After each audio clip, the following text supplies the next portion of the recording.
கரைதான் திருமாலே. கஷ்டம் நீக்கிடும் கருணை தெய்வமே கலியுக பெருமாளே.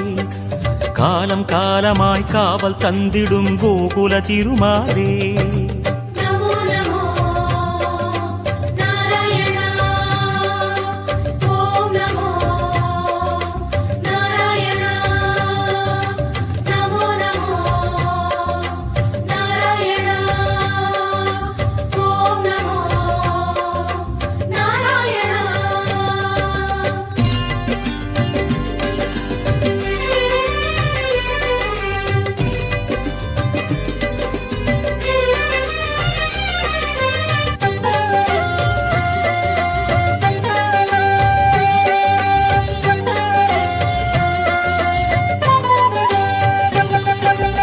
ஏழுமலையிலே வாழும் தெய்வமே வேங்கட பெருமாளே.